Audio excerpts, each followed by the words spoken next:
हाँ जी, good evening. Last class में मैंने आपको कुछ काम दिया था। एक तो मैंने बोला था कि एप्लीकेशन ऑफ स्टैटिस्टिक्स पढ़ के आना, और मैं उम्मीद कर रहा हूँ कि आपने पढ़ लिया होगा। कुछ डाउट पूछना चाहते हो? हाँ जी। नहीं नहीं, एप्लीकेशन वाले टॉपिक में। चलिए, एप्लीकेशन वाला टॉपिक हो गया। लिमिटेशन वाले में आपको डाउट है?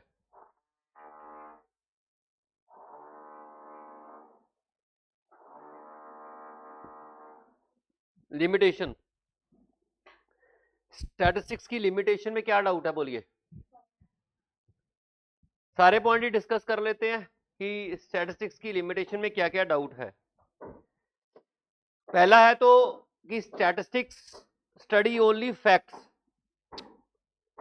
जो नंबर में एक्सप्रेस होता है। ये हम डेफिनेशन में पढ़ चुके हैं।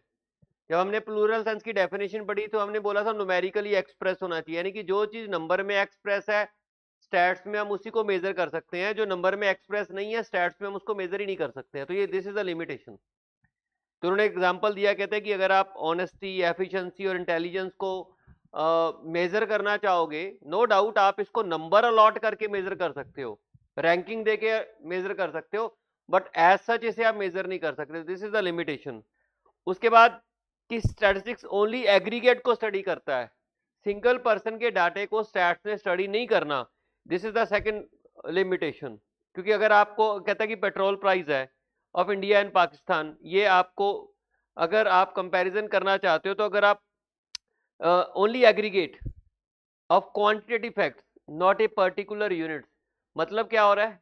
नॉट ए पर्टिकुलर यूनिट, इसका मतलब क्या हुआ? हाँ, एक पर्टिकुलर यूनिट को स्टडी नहीं कर रहे, आपको एग्रीगेट करना पड़ेगा तो ही आप उसको स्टडी कर पाओगे। उसके बाद statistics method is not only method to study, many a times this method does not suggest the best solution for each problem। कहता है कि स्टैटिस्टिक्स आपको सारी जानकारी नहीं देता और ना ही हमेशा सही सोल्यूशन प्रोवाइड करता है। बेसिकली वो सोल्यूशन प्रोवाइड ही नहीं करता, वो तो आपको इन्फॉर्मेशन प्रोवाइड करता है।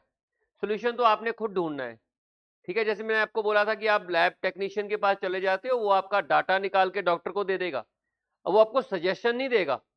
कोई ज्यादा समझदार होगा तो बता देगा कि ये मत खाओ, वो मत खाओ, ये दवाई ले लो, वो दवाई ले लो। लेकिन स्टैट्स का बेसिक जो मकसद होता है वो इंफॉर्मेशन सप्लाई करना होता है, डाटा सप्लाई करना होता है, ताकि जो इकोनॉमिस्ट है उसके पास इंफॉर्मेशन हो ताकि वो डिसीजंस ले सके। तो दिस इज द लिमिटेशन। ठीक है, और data must be uniform, heterogeneous data can not be compare. देखो स्टैट्स में प्रॉब्लम क्या आती है कि हम लोग होमोजीनियस डाटे को स्टडी करते हैं, सिमिलर जैसे इंफॉर्मेशन जो कंपेरेबल होती है। हम उसमें ऐसे डाटे को स्टडी नहीं करते जो बहुत ज्यादा हेट्रोजीनियस होता है। हेट्रोजीनियस समझते हो क्या होता है ना? जो डिफरेंट हो, एक दूसरे के साथ कंपैरिजन में ना आ सके। आप इसमें हमेशा उस डाटे को स्टडी करोगे जो कंपेयर हो सके, जो एक जैसा हो, जिसमें सिमिलैरिटीज हो। हेट्रोजीनियस डाटे को इसमें स्टडी नहीं करते हम लोग। क्लियर है? तो ये भी एक लिमिटेशन है। अब स्टैट्स के जो रिजल्ट्स हैं वो ऑन एन एवरेज पर ही सही होते हैं। बेसिकली हम यहाँ पर एवरेज कैलकुलेट करते हैं। आपने देखा होगा सेंट्रल रिडंडेंसी के चैप्टर्स में mean, median, mode, harmonic mean, geometric mean, basically वो क्या पूरे डाटे की एक एवरेज ले लेते हैं। हम पूरे डाटे से जानकारी नहीं लेते, हम सिर्फ एवरेज से जानकारी लेते हैं, हम एवरेज पे खेलते हैं। और आपको मालूम है डाटा प्योरली होमोजीनियस नहीं होता। सपोज करो मैं आपके क्लास में से एक रिप्रेजेंटेटिव ले लूं और सारी बातचीत उससे करूं, और ये मान के चलूं कि मैं पूरी क्लास से बात कर रहा हूं, क्या सही है? क्योंकि रिप्रेजेंटेटिव क्या सबको रिप्रेजेंट करता है? पॉसिबल ही नहीं है। आप सारे हेट्रोजीनियस यूनिट्स हो, सब अलग अलग हो, अलग अलग फैमिली से आए हो, अलग अलग बैकग्राउंड है, तो आप में होमोजिनिटी कम है। लेकिन फिर भी मैंने एक बच्चे को चुना और ये मान के चल लिया कि वो एक बच्चा सारी क्लास को रिप्रेजेंट करेगा और सारी जानकारी उससे लेने की कोशिश की। तो स्टैट्स भी तो वही कर रहा है ना। स्टैट्स ने क्या किया? डाटा कलेक्ट कर लिया, उसके बाद उसकी एवरेज ले ली। सेंट्रल टेंडेंसी का जब आप चैप्टर पढ़ते हो ना, तो बेसिकली वो है क्या? वो एवरेज निकालने का तरीका है। तो आपने एक एवरेज कंप्यूट कर ली और सारी कैलकुलेशन उस एवरेज पे कर दी, उस एवरेज से ही रिजल्ट डिस्कस कर लिया आपने। तो ये इसकी लिमिटेशन है कि ये एवरेज को स्टडी कर रहा है, मेजोरिटी ऑफ डाटा तो मिस हो जाता है। अगर आप एवरेज से मिलते जुलते हो फिर तो सही है, अगर आप एवरेज से बिल्कुल अलग हो तो आप रिप्रेजेंट ही नहीं किए जा रहे। तो ये प्रॉब्लम है। कहता है कि स्टैट्स के जो रिजल्ट्स होते हैं ना वो साइंस के लॉस की तरह एग्जैक्ट नहीं होते। तो वही है, statistics laws are not exact like law of natural science, physics और केमिस्ट्री। स्टैट्स में आप कोई चीज प्रिडिक्शन कर दो तो उसकी एक्यूरेसी साइंस की तरह नहीं है कि साइंस में तो प्रिडिक्शन हो जाए तो वही होगा जो साइंस ने प्रिडिक्ट कर लिया। जैसे मौसम प्रिडिक्ट होता है, बहुत ज्यादा चांसेस होते हैं कि वैसा ही हो जैसा मौसम विभाग ने वेदर कंडीशंस बताई है वैसा ही होता है। लेकिन स्टैट्स में ऐसा प्रॉब्लम है, स्टैट्स ह्यूमन से डील करता है और ह्यूमन बहुत डायनेमिक है, वो बदलता रहता है। स्टैट्स में कुछ आप प्रिडिक्ट भी कर दोगे ना तो जरूरी नहीं है कि वही होगा। अब देखो मैच हो रहे होते हैं, क्रिकेट के फुटबॉल के मैच होते हैं, तो पास्ट डाटे से प्रिडिक्ट कर लेते हैं कौन जीत सकता है पास्ट। अब जरूरी थोड़ा ना कि वही होगा, चीजें बदल जाती हैं। लेकिन साइंस में क्या होता है कि साइंस के लॉस जो होते हैं बड़े नेचुरल होते हैं, वो नेचर पे डिपेंड होते हैं और नेचर में कभी बदलाव नहीं आता। नेचर ना बिहेवियर में कंसिस्टेंट होती है। नेचर का जो बिहेवियर होता है बड़ा कंसिस्टेंट होता है, वो रेगुलर सेम टाइम पे सूरज उगता है, सेम टाइम पे छुपता है, तो उसमें जो टाइमिंग आती है वो सेम है, सिमिलर। अगर उसमें चेंज भी आता है ना तो एक पैटर्न से चेंज आता है, तो हम उसे प्रिडिक्ट कर सकते हैं। तो साइंस में यही होता है। लेकिन स्टैट्स में क्या होता है कि अनसर्टेनिटी इतनी ज्यादा है कि उसके जो रिजल्ट्स हैं वो एक्यूरेट नहीं होते, और साइंस के लॉस की तरह तो बिल्कुल भी नहीं होते। ये उसकी लिमिटेशन है। आप कुछ कैलकुलेट भी कर लोगे, अब लॉ ऑफ डिमांड है, लॉ ऑफ डिमांड का मतलब कहता है प्राइस गिराओगे तो डिमांड बढ़ेगी, तो जरूरी थोड़ा ना बढ़ेगी। ये कह दिया हमने बढ़ेगी, बट कितनी बढ़ेगी या एक्चुअल में बढ़ रही है या नहीं बढ़ रही, वो तो अदर फैक्टर्स पे डिपेंड करता है, वो चीज है। कहते हैं कि स्टैट्स सिर्फ उन्हीं लोगों द्वारा यूज किया जा सकता है जिसके पास स्पेशलाइज नॉलेज हो।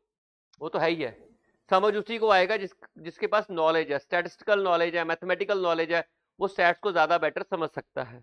ठीक है, और इसको आप ऑफकोर्स जानकारी दोनों तरफ की होती है, मिसयूज भी हो सकती है। कहते हैं statistics is liable to be misused. आप इसको अलग अलग परसेप्शन के लिए यूज कर सकते हो। डाटा है, आपका देखने का नजरिया है, आप उसे कैसे देख सकते हो, तो उसको मिसयूज किया जा सकता है। जानकारी कोई भी हो, वो पॉजिटिवली भी यूज हो सकती है और नेगेटिवली यूज हो सकती है। तो स्टैट्स आपको जानकारी प्रोवाइड करता है। तो आप देखो ना, फेसबुक क्या कर रही है, आपकी इंफॉर्मेशन इकट्ठी कर रही है। इवन आपका मोबाइल फोन आपकी इंफॉर्मेशन इकट्ठा कर रहा है। आप कोई भी फोन कर लो, कोई ऐप डाउनलोड करो, वो पूछेगा मुझे आपके कॉन्टैक्ट का असेस चाहिए, मुझे आपके मैसेज का असेस चाहिए, मुझे आपके कैमरे का गैलरी का असेस चाहिए। बेसिकली वो कर क्या रहा है, वो आपकी इंफॉर्मेशन इकट्ठी कर रहा है, डाटा इकट्ठा कर रहा है। तो उस डाटे का करता क्या, वो बिजनेस लोगों को बेचता है आपका डाटा।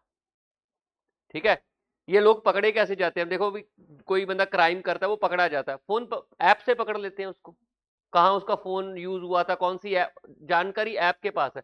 आपने फोन में कौन सी फोटो खींची जाए डिलीट कर दी, आपको लगता है वो डिलीट हो गई है, वो स्टोर हो चुकी है। आपने कौन सी साइट खोली है, आपको लगता है कि हम दूसरी वाली विंडो खोल रहे हैं, कौन क्या बोलते हैं उस विंडो को, इनकॉग्निजेटो, पता नहीं क्या बोलते हैं उसको, है ना। वो मैंने खोल लिया तो किसी को पता नहीं चला, तो उसकी गाइडलाइंस पढ़ लेना, गूगल के पास सारी जानकारी जाती है कौन सी विंडो खोलते हो।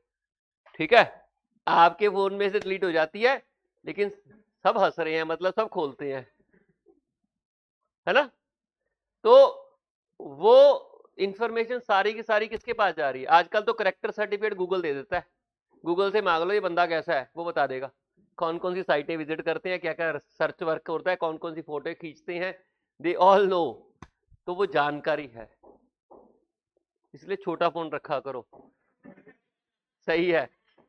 तो वो जो जानकारी है वो मिसयूज भी तो हो सकती है, और करते ही हैं ये लोग, इंफॉर्मेशन बेचते हैं, बिजनेस वर्ल्ड को बेचते हैं। आपने फेसबुक का पढ़ा था कि उसने जो इलेक्शन थे वो इन्फ्लुएंस किए थे, इलेक्शन थे वो इन्फ्लुएंस कर दिया इंफॉर्मेशन लेके।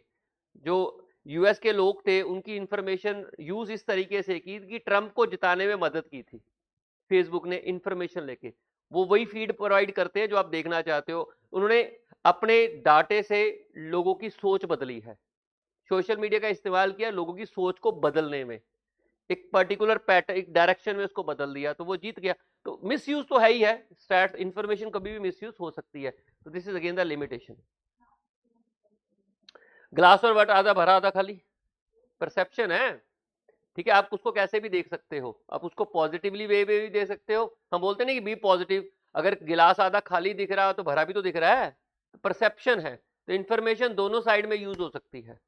चलिए, तो ये लिमिटेशन होगी। उसके बाद बात करेंगे कलेक्शन ऑफ डाटा की। हम बात कर रहे हैं सिंगुलर सेंस डेफिनेशन की। सिंगुलर सेंस में मैंने आपको बोला था कि द फर्स्ट ऑफ ऑल कि हम लोग क्या बात करेंगे, डाटा कलेक्शन की बात करेंगे। कलेक्शन करने के लिए एक प्राइमरी डाटा होता है, एक सेकेंडरी डाटा होता है, मैंने आपको बोल दिया था। डाटा कलेक्ट करना is the first step. Stats में सबसे पहला काम क्या होता है कि आप डाटा कलेक्ट करोगे। कलेक्शन के पॉइंट ऑफ व्यू से एक प्राइमरी डाटा, दूसरा secondary data. What does primary data means? जो डाटा आपने ओरिजिनल सोर्स से कलेक्ट किया है, अपने मकसद को ध्यान में रख के जो ओरिजिनल सोर्स से आपने डाटा कलेक्ट किया वो प्राइमरी डाटा है। अगर किसी का कलेक्ट किया हुआ डाटा उसे आप अपने मकसद के लिए यूज करते हो वो सेकेंडरी डाटा है। ठीक है। अब प्राइमरी डाटे में सबसे पहला आपके पास इंटरव्यू मेथड है। ठीक है, interview method, method of collecting primary data.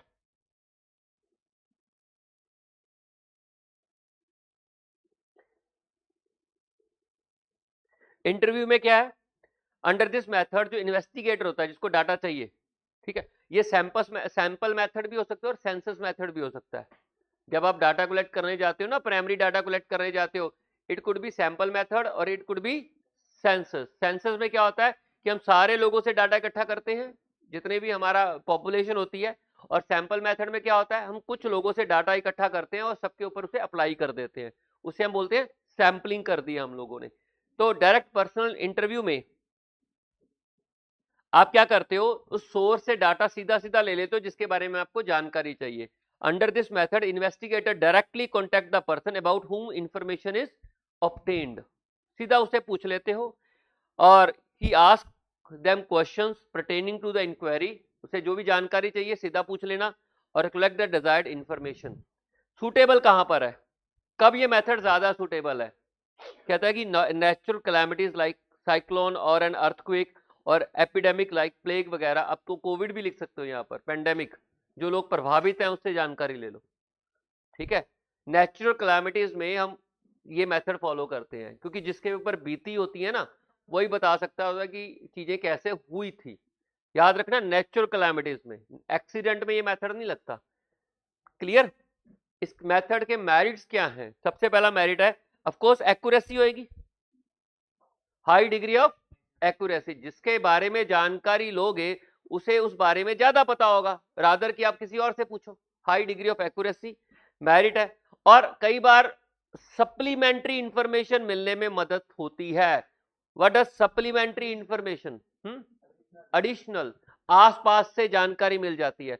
अगर मैं आपसे जानकारी लेना चाहूं तो आपसे तो सवाल पूछूंगा ही और आपके रिएक्शन से, आपके माहौल से, आसपास से भी मुझे जानकारी मिलेगी। सपोज करो मैं आपके घर चला जाता हूं और आपको जानकारी लेता हूं, तो आपने जो सवाल जो मैंने आपसे पूछे वो तो मिल ही रहे हैं। आपके आसपास आपके पेरेंट्स, आपके घर वाले क्या कर रहे हैं, आपके घर का माहौल, ठीक है, कैसा है, वो कैसे रिएक्ट कर रहे हैं, तो मुझे वहां से भी इंफॉर्मेशन मिलती है और वो ज्यादा एक्यूरेट होती है। आजकल क्या हो गया कि इंसान खुद सच नहीं बोल रहा होता, उसके आसपास का माहौल सच बोल रहा होता है, उसकी बॉडी लैंग्वेज सच बोल रही होती है। आप जुबान से झूठ बोल सकते हो लेकिन आपके जो बॉडी के शरीर के बाकी अंग है ना वो सच बोल देते हैं। उनको झूठ बुलवाने के लिए बड़ा ट्रेनिंग चाहिए होती है। अगर आप चाहते हो कि आपकी बॉडी भी झूठ बोले और कोई पकड़ ना सके तो उसको ट्रेंड करना पड़ता है। जुबान से झूठ बोलते हैं लेकिन बाकी की इन्वायरमेंट से हम पकड़ लेते हैं कि आपने झूठ बोला, तो सप्लीमेंट्री इंफॉर्मेशन बोलते हैं। ठीक है, इसलिए लोग हमेशा डाटा कलेक्ट करने अगले के घर जाते हैं, उसे बुलाते नहीं है। पुलिस इंक्वायरी करनी होती है तो अगले के घर पहुंचते हैं ताकि आसपास से जानकारी हासिल हो। ठीक है, वो पॉजिटिव है और जो कि बाद में यूजफुल हो सकता है। मिस इंटरप्रिटेशन नहीं होगी। मिस इंटरप्रिटेशन का मतलब ये होगा कि कोई गलत जानकारी नहीं मिलेगी हमें, किसी और से लेंगे तो जानकारी गलत हो सकती है। आपको मालूम है गॉसिप्स क्या होते हैं? गॉसिप्स आगे की आगे जानकारी होती है ना, और कई बार 90% गॉसिप्स झूठ होते हैं, उसमें सच नहीं होता।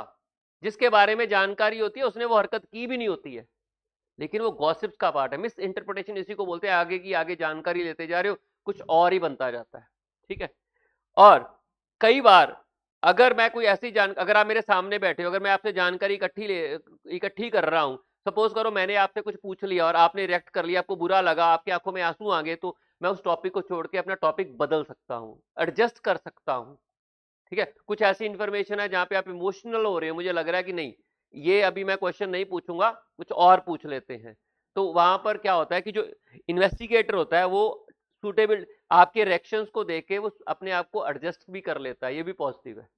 तो बेसिकली वो भी एक इंफॉर्मेशन होती है, अगर आप किसी बात को लेके इमोशनल हो रहे हो तो वहां से भी जानकारी मिल रही होती है। तो दीज आर द मेरिट्स जो आपको इस मेथड में मिलते हैं। लिमिटेशंस क्या हैं? ऑफ कोर्स कॉस्टली मेथड है।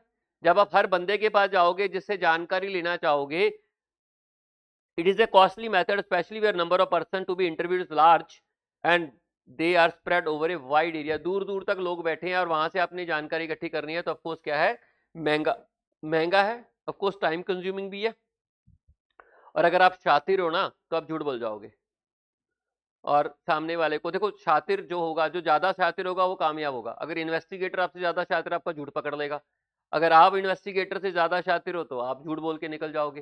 तो इसमें चांस है ना, आप अपने बारे में तो ट्राई करोगे कि सच ना बताया जाए। If something is like that कि आपको लगता है कि सच बताने से मुसीबत में फंस जाएंगे, तो आपके पास ये एक मौका होगा, क्योंकि आपसे ही पूछा जा रहा है, किसी और से पूछा नहीं जा रहा, आपसे ही पूछा जा रहा है, तो आपके पास मौका होगा कि आप अपने साथ कुछ झूठ बोल के वहां से निकल जाओ। बायसनेस होने के चांसेस है, मैं अपने फेवर में तो बोलूंगा ही ना, तो बहुत कम लोग हैं जो नहीं बोलते थे। चांस ऑफ पर्सनल प्रेजुडाइज और bias of investigator are greater. और यहाँ पर मैं आपको मिलके भी, मैं खुद भी बायस्ड हो सकता हूँ, हो सकता है मेरी आपसे बनती ना हो, और मैं आपसे जानकारी लेते समय खुद भी बायस्ड हो सकता हूँ, और जानकारी देने वाला भी बायस्ड हो सकता है। ठीक है, तो ये इसकी लिमिटेशन है। कब ये मेथड ज्यादा सूटेबल है? ऑफकोर्स एरिया लिमिटेड होना चाहिए।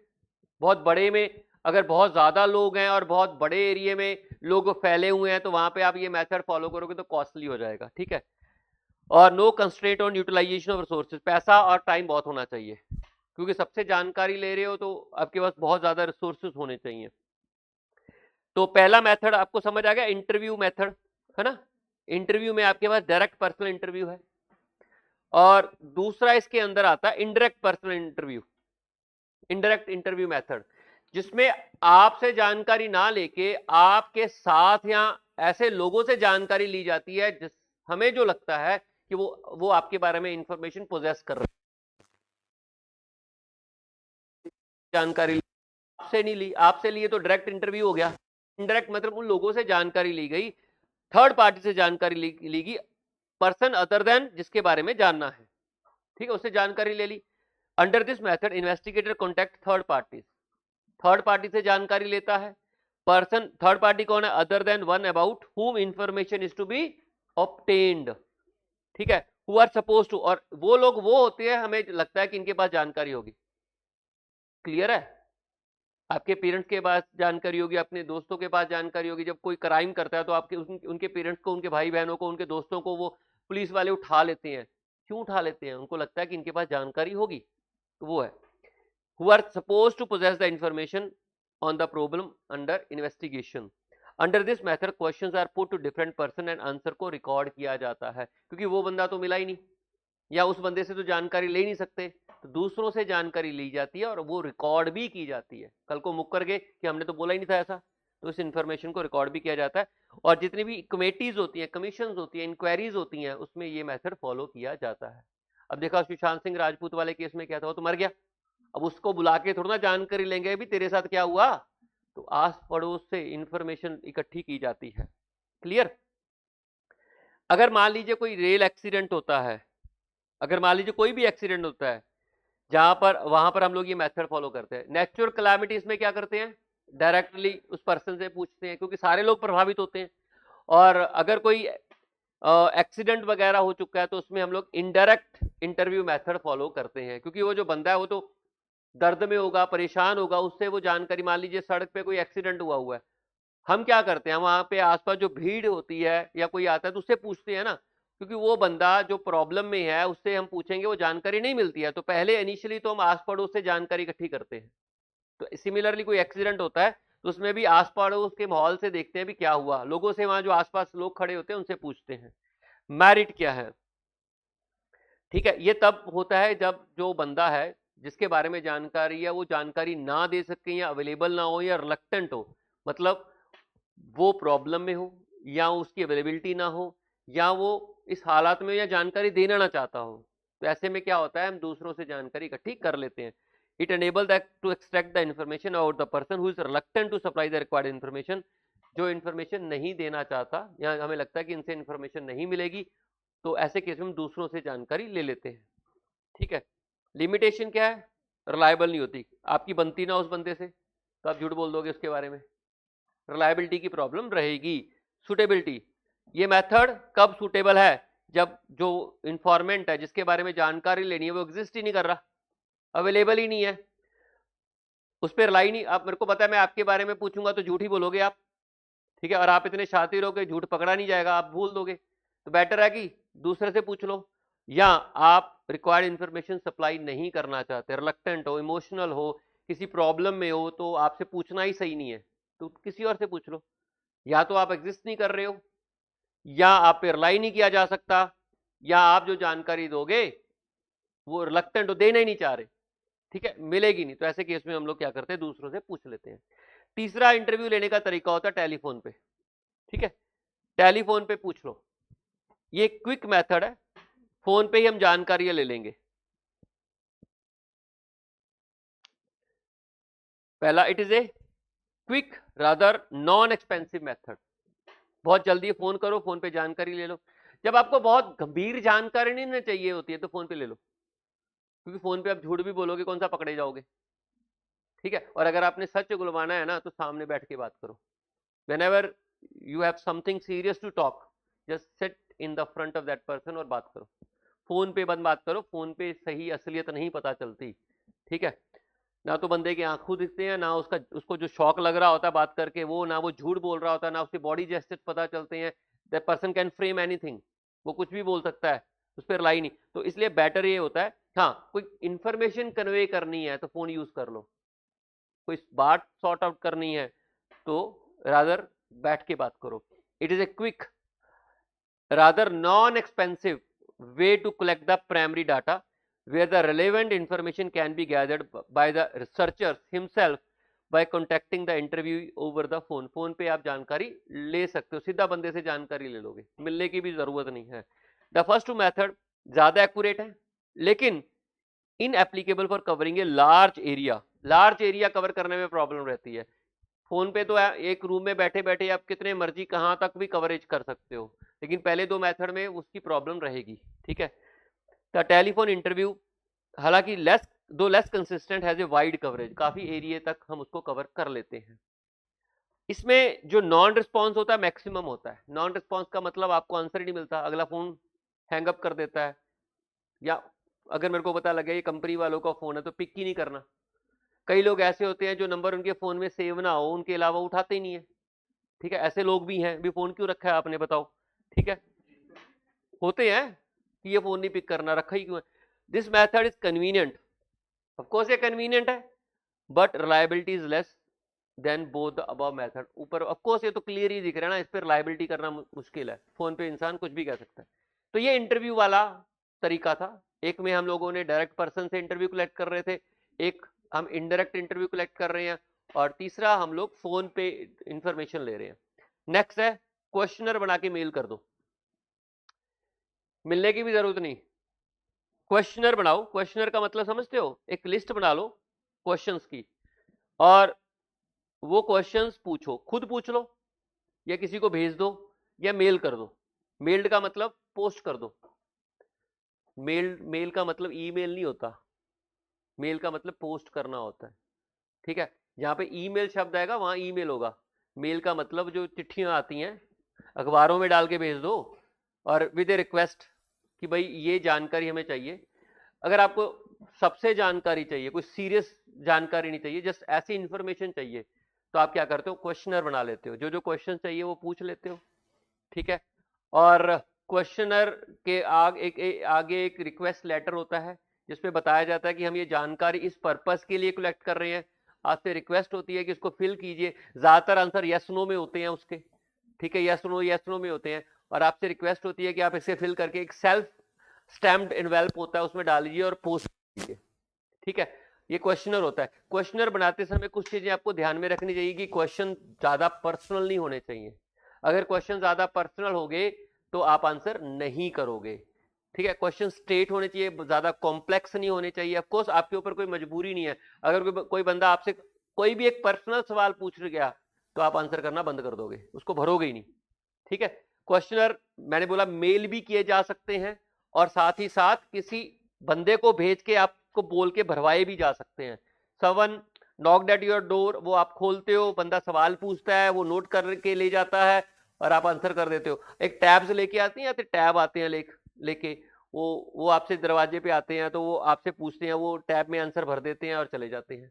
तो वो बेसिकली वो क्वेश्चनर से डाटा कलेक्ट कर रहे हैं आपका। ठीक, under this method a questionnaire pertaining to the inquiry is prepared, एक क्वेश्चनर प्रिपेयर किया जाता है and sent to the various informant with request that through a covering letter के साथ एक रिक्वेस्ट डाल दी जाती है to fill it up and return the same within a specified time using the self address envelope।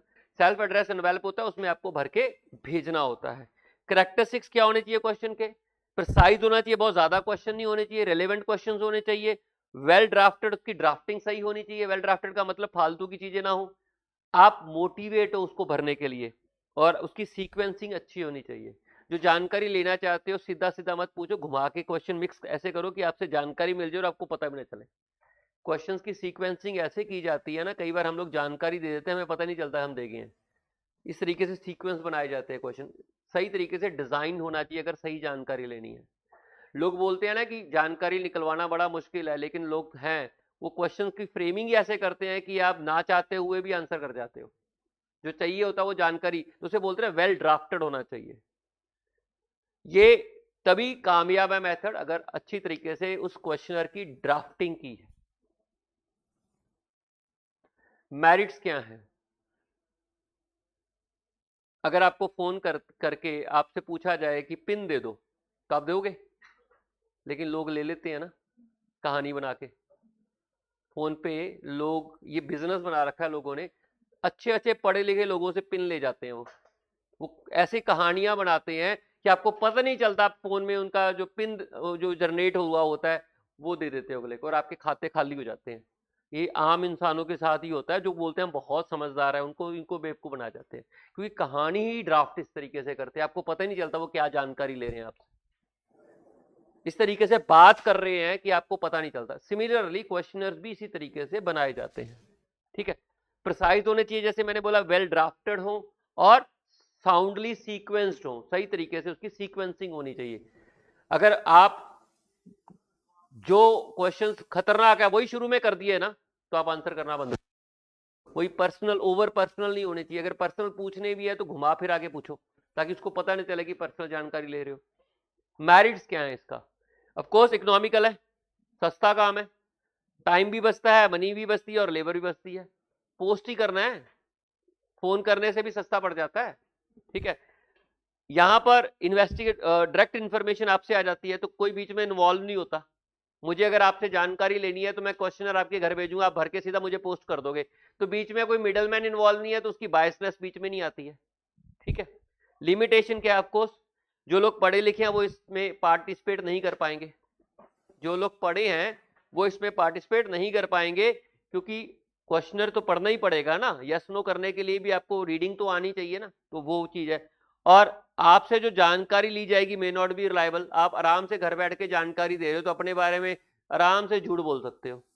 अगर यहाँ पे answer yes होगा तो वहां पे नो ही टिक करना है, तो बहुत इजीली कर सकते हो, रिलायबिलिटी है। और आप भर के भेजो ये भी कोई जरूरी नहीं है, अनसर्टिनिटी है कि रिस्पॉन्स आएगा, आप वापस करोगे भर के, इसमें भी रिस्पॉन्स की सर्टिनिटी नहीं है। लिमिटेशन है। सुटेबिलिटी है, कब सुटेबल है? ऑफकोर्स एरिया बहुत ज्यादा हो, बड़ा एरिया हो, जैसे टेलीफोन वाला बड़ा एरिया हो। और दूसरी सुटेबिलिटी है लोग लिटरेट होने चाहिए, पढ़े लिखे होने चाहिए। ठीक, और तीसरा मेथड है observation method.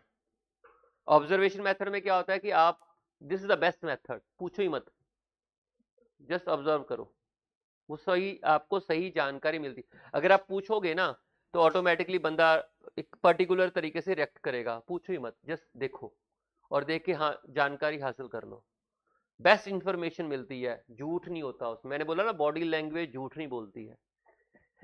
Under this method the data are collected directly by observing और using instrument like obtaining data on the basis of मतलब ये ज्यादातर तब यूज होता है जब फिजिकल चीजें चाहिए, फिजिकल आपकी बॉडी के फिजिकल डाटे के बारे में हमें इंफॉर्मेशन चाहिए, आपकी बॉडी की हाइट, उसका वेट, वो वगैरह चाहिए, तो हम उसको ऑब्जर्व कर लेते हैं।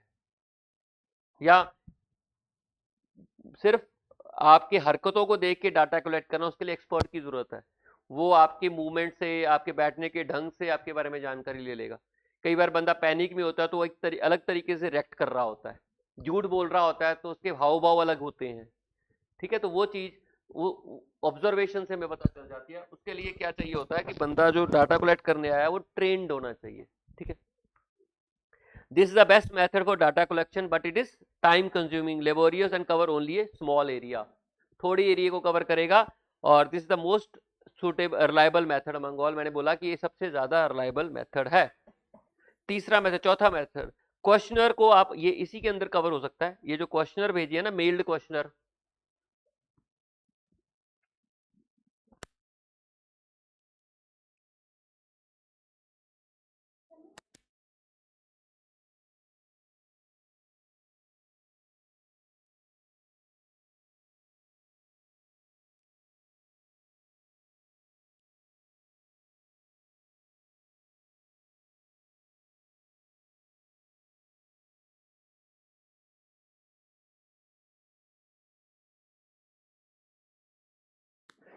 चलिए, तो मेल्ड क्वेश्चनर जो है उसी में आप आ गया कि क्वेश्चनर मैंने बोला था या तो मेल्ड कर दो या एन्यूमरेटर, एक बंदे को भेज दो, वो आपकी जानकारी ले लेगा। तो वही वाला यहां पर कि शेड्यूल्ड और questionnaire sent through enumerator, basically बंदे को ट्रेंड कर लिया, उसको क्वेश्चनर बना के दे दिया, वो आपके दरवाजे पर घंटी बजाएगा और जानकारी ले जाएगा। इसका फायदा तब होता है, एक तो आपको रिस्पॉन्स मिलता है, ठीक है, दूसरा अगर आप नहीं भी पढ़े लिखे तभी वो बंदा आपको बोल के बता देता है आपकी लैंग्वेज में कि ये क्वेश्चन है, आप आंसर बता दीजिए। अब देखो, जब मैंने मेल क्वेश्चनर किया उसमें प्रॉब्लम क्या थी कि आप रिस्पॉन्स नहीं करोगे पहली बात तो, या आपके पास समय है तो आप झूठ बोल सकते हो, तीसरा ये कि आप पढ़े लिखे नहीं हो तो आप आंसर नहीं कर सकते। तो तीनों पॉइंट यहां पर कवर हो गए हैं। बंदा आता है, एक तो आपको रिस्पॉन्स करने की जरूरत नहीं, वो खुद रिस्पॉन्स ले लेता है आपसे पूछ पूछ के। हाँ, अनलेस आप दरवाजे ना खोलो तो अलग बात है, लेकिन अगर आपने दरवाजा खोल लिया तो क्वेश्चन पूछ के वो आंसर ले जाएगा। दूसरा, आप पढ़े लिखे नहीं हो तभी वो आपकी लैंग्वेज में क्वेश्चन को रिपीट करके आंसर लेके जाएगा। और तीसरा ये कि आपका रिस्पॉन्स तभी मिलेगा, तो आपको देखो, झूठ बोलने के लिए समय चाहिए होता है। अगर आपको, आपसे मैं सडन क्वेश्चन पूछ लूं, अगर आप झूठ बोलना चाहते हो ना, फंबल करोगे, सच तो वो रिस्पॉन्स का पता चल जाता है, तो ज्यादा रिलायबल हो जाता है। Under this method trained enumerators वो लोग होते हैं जो डोर टू डोर जाते हैं, personally contact the information informant, ask the question and record the replies two questions contained in the scheduled और शेड्यूल्ड क्वेश्चनर्स। मेरिट क्या है, अगर आप अनपढ़ हो तब भी काम कर जाएगा, ठीक है, बहुत ऑफ कोर्स आपको खुद नहीं जाने की जरूरत, आप नंबर ऑफ पीपल हायर कर सकते हो, ठीक है, अलग अलग, मान लीजिए मैंने सबको आपको ट्रेंड कर दिया, क्वेश्चनर दे दिया और अलग अलग एरिया में भेज दिया, तो थोड़े से लोग, अगर मैं खुद जाता हूं तो मेरे लिए बड़ा मुश्किल हो जाएगा। लेकिन अगर मैंने आपको ट्रेंड किया और आप डोर टू डोर जा रहे हो, अलग अलग एरियाज में जा रहे हो, तो बहुत वाइड एरिया कवरेज हो जाती है। जो पॉपुलेशन सेंसस होता है ना, बेसिकली ऐसी होता है ना, जो पॉपुलेशन सेंसस किया जाता है वो इन्यूमरेटर ही आते हैं, बेसिकली वो टीचर्स होते हैं, प्राइमरी टीचर्स होते हैं, उनको क्वेश्चनर पकड़ाते हैं, वो डोर टू डोर जाते हैं और इन्फॉर्मेशन आपके घर के बारे में, आपके मेंबर्स के बारे में, 4 व्हीलर 2 व्हीलर बारे में, वो सब जानकारी ले जाते हैं। तो बेसिकली वो है ये। तो रिस्पॉन्स के चांसेस यहां पर ज्यादा हैं, the chances of response are more, ठीक है, ऑफ कोर्स आप दोगे। मैंने बोला कि अब दरवाजा ना खोलो या उसको भगा दो धक्का मार के तो अलग बात है, बट वो चांसेस बड़े कम है। जनरली हम लोग 80 to 90% लोग, कोई दरवाजे पर आता है, हम उसको ऐसे बेइज्जती करके नहीं मोड़ते हैं, हम आंसर कर देते हैं, चाहे हम झूठ बोल दें लेकिन कर देते हैं, तो रिस्पॉन्स ज्यादा है यहाँ पर। ऑफ कोर्स मैंने आपको बोला कि थोड़ा रिलायबिलिटी ज्यादा होगी, अगर आप खुद क्वेश्चनर भर के भेजोगे तो आप झूठ ज्यादा बोलोगे, अगर आपसे कोई पूछेगा सामने खड़ के तो आप झूठ बोल सकते हो, लेकिन चांसेस बड़े कम है। लिमिटेशन है, कंपैरेटिवली कॉस्टली है, ऑफकोर्स ज्यादा लोगों को हायर करना पड़ेगा, और ऑफकोर्स टाइम, एरिया तो कवर हो जाएगा लेकिन क्या है, टाइम कंज्यूमिंग है। सुटेबिलिटी है, ऑफकोर्स एरिया बड़ा हो और जब मेजोरिटी अनपढ़ लोग हो, तब ये मेथड काम कर जाएगा। तो कौन कौन से मेथड हम लोगों ने पढ़ लिए? 4। सबसे पहले इंटरव्यू वाला मेथड था, इंटरव्यू, डायरेक्ट, इनडायरेक्ट और टेलीफोनिक। और फिर उसके बाद क्वेश्चनर, मेल्ड क्वेश्चनर का, और फिर ऑब्जर्वेशन का, और यहाँ पर जो क्वेश्चनर है वो न्यूमरेटर के थ्रू भेज दिया। ठीक है, दीज आर द मेथड जहां पर आप प्राइमरी डाटा इकट्ठा कर सकते हो। उसके बाद आता है कि सेकेंडरी डाटा। सेकेंडरी डाटा कोई भी सोर्स हो सकता है जहां से ऑलरेडी कलेक्टेड डाटा ही हमने सेकेंडरी डाटा में इकट्ठा करना है। पहले किसी का कलेक्ट किया हुआ डाटा आप उसे अपने पर्पस के लिए यूज कर लेते हो। किस किस का डाटा हो सकता है? वो पब्लिश सोर्सेज से भी हो सकता है और अनपब्लिश सोर्सेज से भी हो सकता है। पब्लिश सोर्सेज का मतलब वो डाटा की ऑलरेडी कलेक्टेड है और लोगों ने पब्लिश किया हुआ है, चाहे वो गवर्नमेंट पब्लिकेशन हो। गवर्नमेंट पब्लिकेशन का मतलब हो गया जर्नल्स हैं, reserve bank of India bulletin है, एस्टिमेशन ऑफ नेशनल इनकम है, सेंसस रिपोर्ट्स हैं। यहाँ से आप जानकारी ले सकते हो और उसे मॉडिफाई करके अपने पर्पस के लिए यूज कर सकते हो। कुछ इंटरनेशनल पब्लिकेशंस भी होती हैं, जैसे इंटरनेशनल लेबर ऑर्गेनाइजेशन की पब्लिकेशंस होती हैं, वो लेबर के बारे में डाटा पब्लिश करते हैं। वर्ल्ड हेल्थ ऑर्गेनाइजेशन है, वो पूरे हेल्थ मैटर में डाटे को पब्लिश करती हैं। IMF होता है, इंटरनेशनल मॉनेटरी फंड है, जो डाटे को मनी के इकोनॉमी के बारे में, अलग अलग इकोनॉमीज के बारे में वो अपने प्रेडिक्शंस देता है, वो डाटा होता है। वर्ल्ड बैंक डाटा पब्लिश करता है, वो सब। उसके बाद लोगों की पब्लिकेशन ऑफ पर्सनल इन्वेस्टिगेशन, कुछ लोग खुद भी डाटा कलेक्ट करते हैं, वो एजेंसीज नहीं होती हैं लेकिन डाटा इकट्ठा करते हैं। न्यूज़पेपर वाले इकट्ठा करते हैं, मैगजीन्स वाले इकट्ठा करते हैं, न्यूज़ चैनल्स वाले डाटा इकट्ठा करते हैं और उसको पब्लिश करते हैं, तो वहां से भी आप डाटे का इस्तेमाल कर सकते हो। और कुछ अनपब्लिश सोर्सेज होते हैं, जो डाटा तो कलेक्ट हुआ होता है लेकिन कहीं पब्लिश नहीं हो रखा होता, फाइल्स और रिकॉर्ड्स में होता है, वहां से भी हम उसका यूज करके इस्तेमाल कर सकते हैं। तो this is how we collect information. तो पहला स्टेप हमारा कंप्लीट हो गया, collection of information. Information collect करने के बाद उसकी ऑर्गेनाइजेशन करनी होती है, ऑर्गेनाइज करना होता है। अब डाटा तो बहुत सारा इकट्ठा कर लिया आपने, उसकी ऑर्गेनाइजेशन अगला स्टेप होता है कि उसको छांट के रखो, ऑर्गेनाइज करो, ताकि जब उसको यूज करो तो आपको समझ में आए। अब ऑर्गेनाइज करने से पहले एक स्टेप और होता है, स्क्रूटनी। स्क्रूटनी का मतलब होता है कि जो डाटा आपने कलेक्ट कर लिया उसकी स्क्रूटनी की जाए, ये इंश्योर किया जाए कि जो डाटा आपने कलेक्ट किया वो सही भी है कि नहीं है। तो इसकी स्क्रूटनी करेंगे, ये टॉपिक कल की क्लास में करेंगे। तो आज इतना ही, थैंक यू सो मच।